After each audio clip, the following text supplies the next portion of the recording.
Put it down or I'll blow her head off. Thanks. You're gonna kill us! Please just let me out! Will, we have minutes. Try not to act late. What is that supposed to mean? Shut up! We're gonna die, Will! Do you wanna die? Shut up!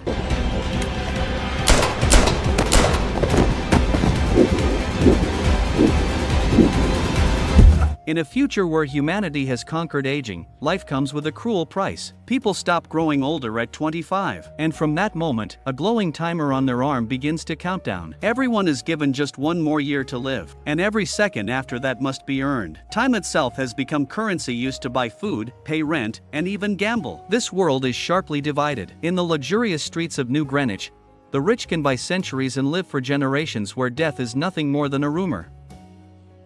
But in the grim neighborhoods of Dayton, the poor fight every single day for the last minutes of their lives.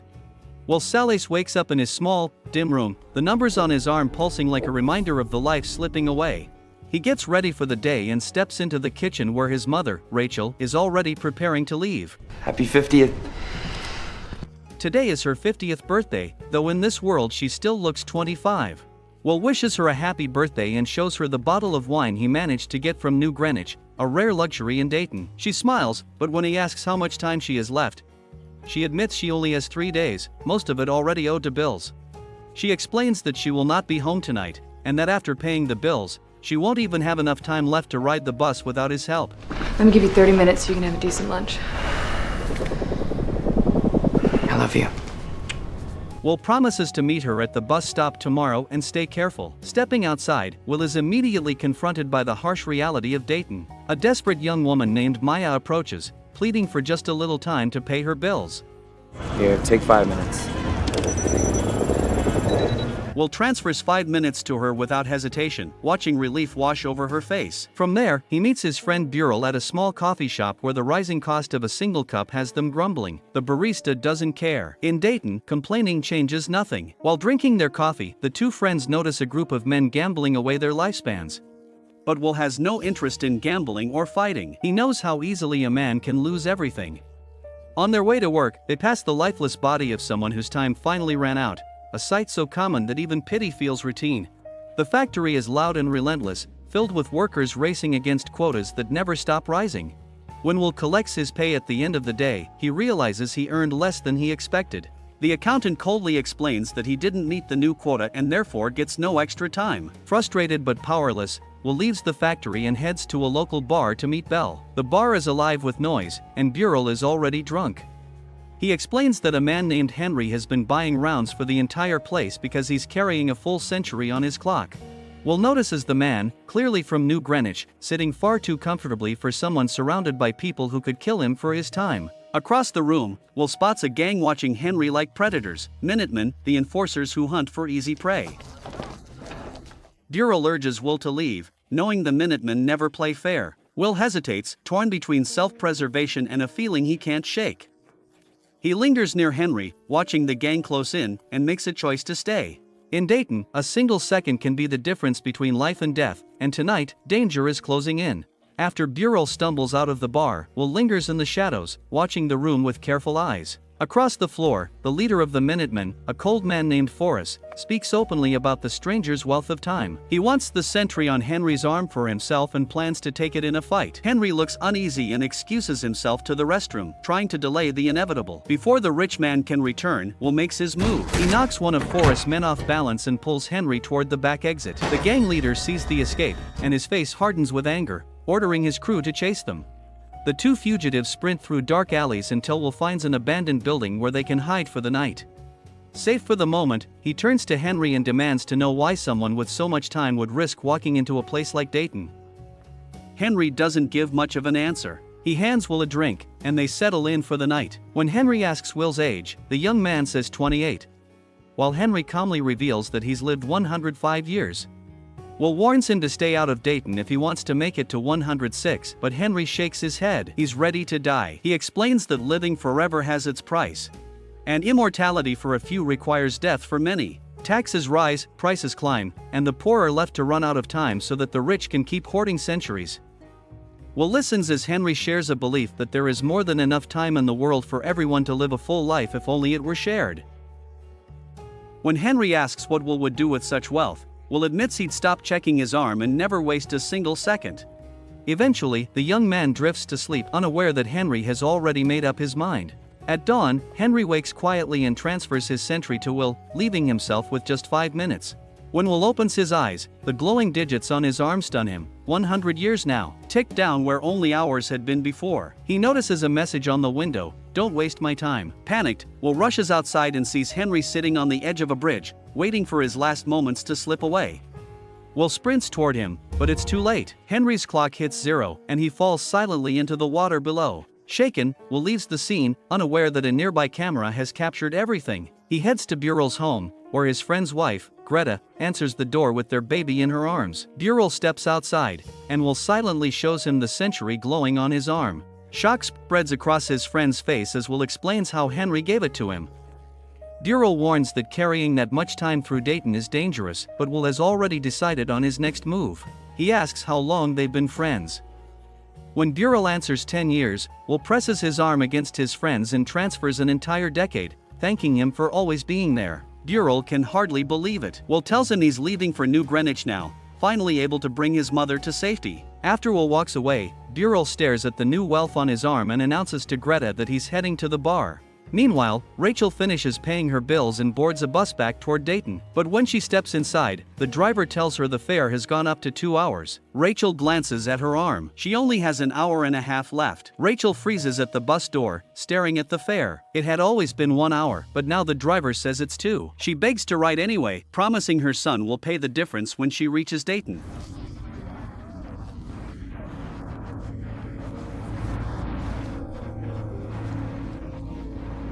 Panic surges through her, and she bolts down the empty road, racing against the clock on her arm. At the same time, Will waits at the bus stop, holding flowers, scanning every passenger. When the bus arrives and his mother isn't there, dread sets in. He realizes she must have run out of time to board. He sprints toward her workplace, hoping to intercept her. They finally spot each other on the open street. Will pushes himself harder, reaching out to give her time. But just before their hands touch, Rachel's clock hits 0. She collapses in his arms, lifeless. Devastated, Will clutches her, knowing there's nothing he can do. The next day, he leaves Dayton with a single mission. He hires a taxi to New Greenwich and pays an entire year of time to cross the security zones. During the ride, the driver asks why someone like him is heading to the city of the rich. Will says he's going to make them pay for his mother's death. When they arrive, Will runs straight to a luxury hotel. Across the lot, a young woman named Sylvia notices him just as she's stepping into her car. Her eyes linger. Inside, Will books a suite, determined to blend into the world he has never known. Meanwhile, the timekeepers arrive in Dayton to retrieve Henry's body. They know he carried a century, yet he died with nothing. Senior timekeeper Raymond instructs his partners, Yerger and Corse, to follow the trail of time to find the one responsible. At their office, surveillance footage confirms Will was at the bridge when Henry died. Corse notes that the video never shows how Henry lost his time, but Raymond doesn't care. Since the century hasn't circulated in Dayton, he's sure Will already left town. Back in New Greenwich, Will enjoys his first expensive meal at the hotel restaurant. Sylvia is nearby and keeps stealing glances at him. A waitress approaches to collect payment and Will casually tips her extra minutes. She smiles and says he must be new. You're not from around here, are you? You do everything a little too fast. Not everything. When Will asks about the casino, she gives him directions.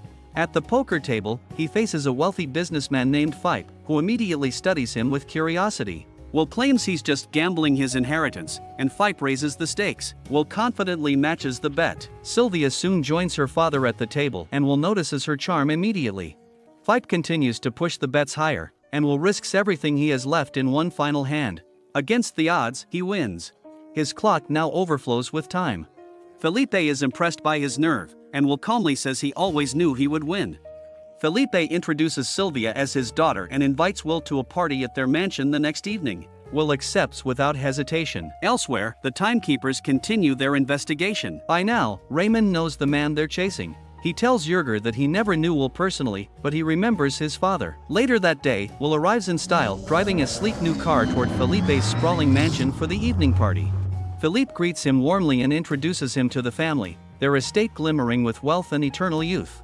As the party bustles with elegant guests, Will finds himself momentarily alone. Sylvia approaches, her personal bodyguard trailing behind. She waves the man off, asking for space. Will chuckles at the formality, and Sylvia explains that her father insists she always has protection. Curious, she asks Will what he does for work. He admits he hasn't figured that out yet. Sylvia smiles, saying there's no rush, they have all the time in the world. She invites him to dance. As they sway under the golden lights, Philippe watches the pair with sharp suspicion. Sylvia leans in, noting that Will doesn't move like the wealthy men she knows. He moves like someone from Dayton. She says she envies people from the poor zones because they actually live life without limits. Meanwhile, the rich can live forever, but rarely take risks. Will pauses, inspired, and whispers that he has an idea. Moments later, he sneaks Sylvia out of the house and toward the dark ocean. He dares her to jump with him. At first, she hesitates, but then takes the leap. The two plunge into the water, laughing, free for the first time. Meanwhile, her bodyguards scramble in panic to find her. They sneak back into the house, dripping wet. The carefree moment ends abruptly as the mansion doors burst open. Timekeepers flood the room, led by Raymond. He immediately requests a private conversation with Will. Felipe grants it, and the timekeepers escort Will to the office. Inside, Raymond questions Will about the century on his clock. Will calmly explains that Henry gave him the time willingly.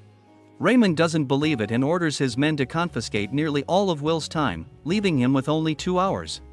Will challenges them, asking why they investigate a suicide when countless murders happen in Dayton every day. Raymond pauses, almost amused, and says that Will sounds just like his father, who once asked the same question. Before Will can respond, Raymond leaves the office. Seizing the moment, Will fights the remaining timekeepers and takes Sylvia hostage to prevent them from shooting. He drags her outside and flees in his car.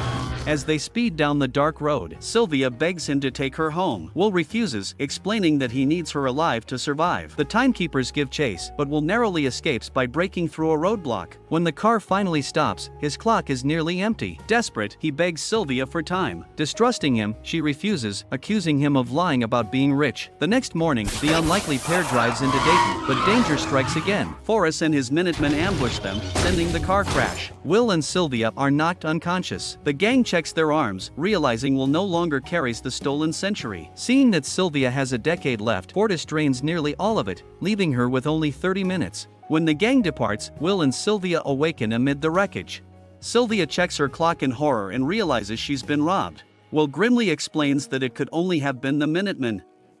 Sylvia froze in panic as she saw her clock drop to just 30 minutes. Desperation replaced her fear, and she begged Will to help her survive. He hesitated, reminding her how quickly she had judged him, but he still reached for her arm and gave her some of his time.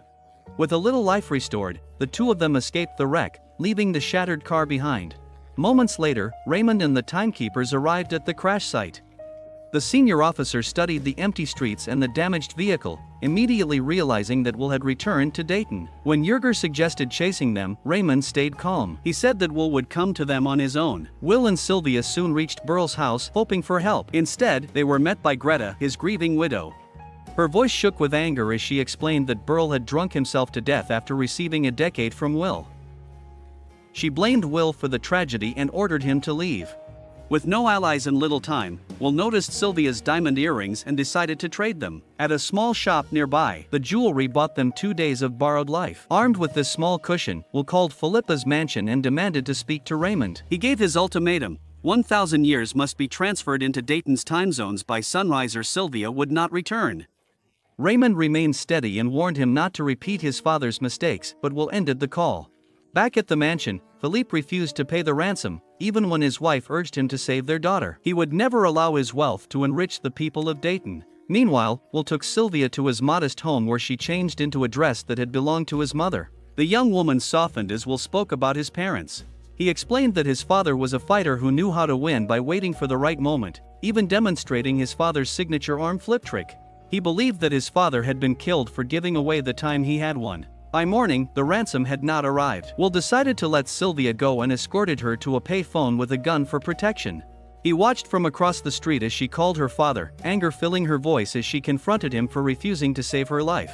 Suddenly, Raymond appeared and raised his weapon toward Will. Sylvia spun around startled and fired. The bullet struck Raymond, sending him to the ground.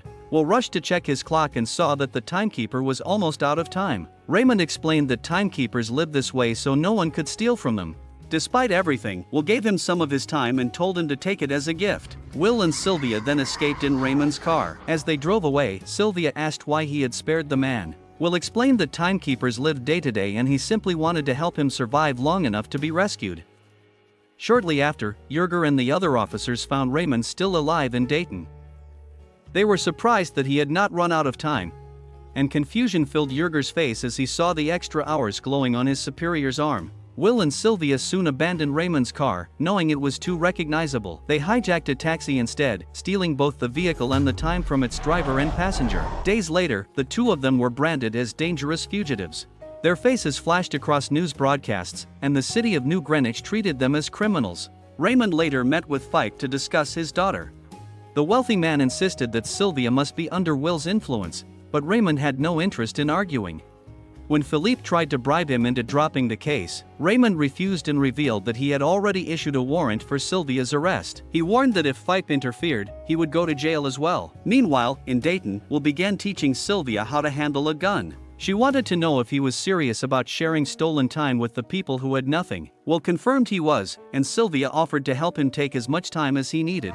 That night, they struck their first major target, a time-lending office owned by Fyke.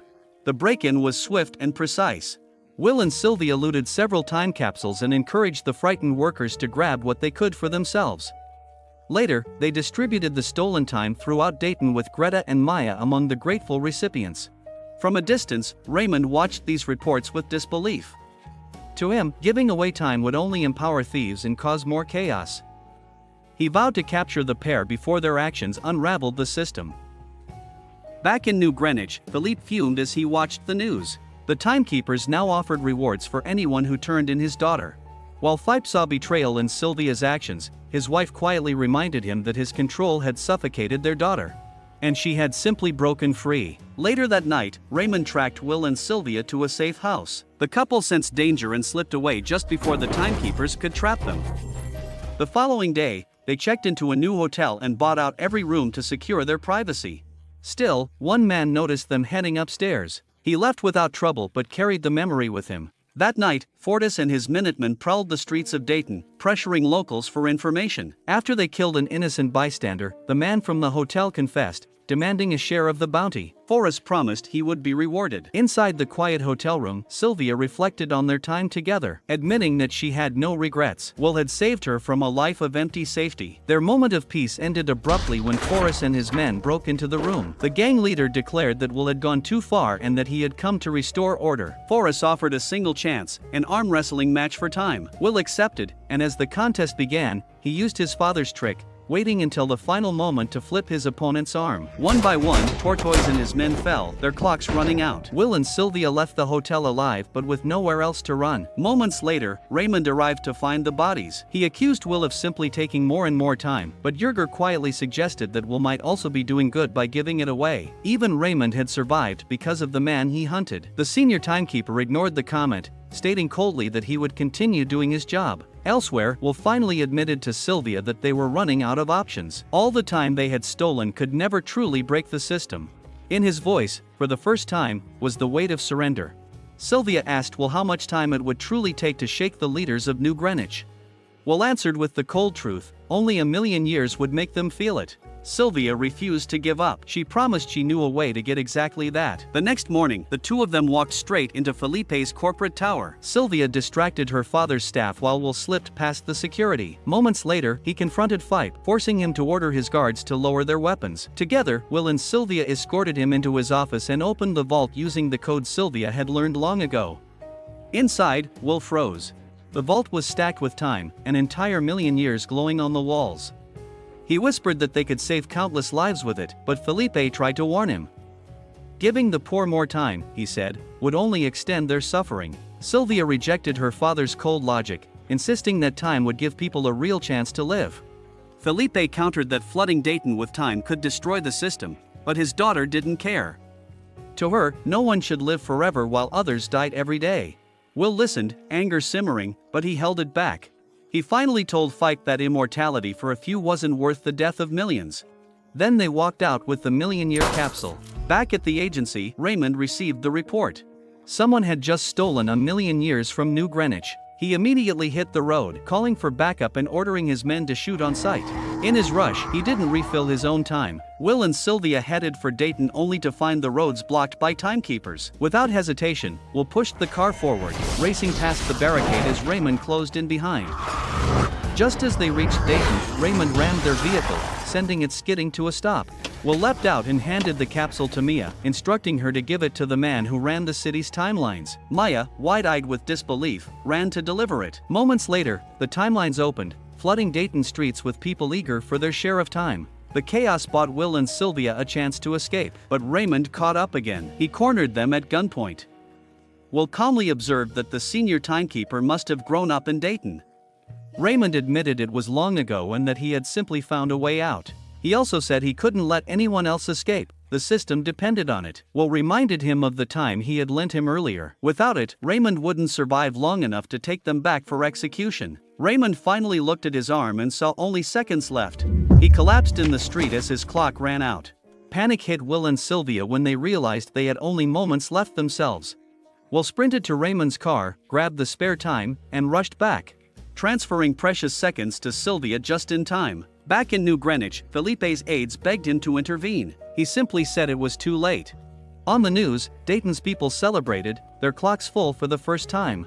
Many abandoned their jobs and began marching toward New Greenwich to claim new lives. At the agency, Yerger told the remaining staff to go home. He laid down his gun and walked out, leaving the system to collapse on its own. Much later, Will and Sylvia were still fugitives, but that didn't stop them from robbing another massive bank. Will had started his fight after losing his mother to an empty clock.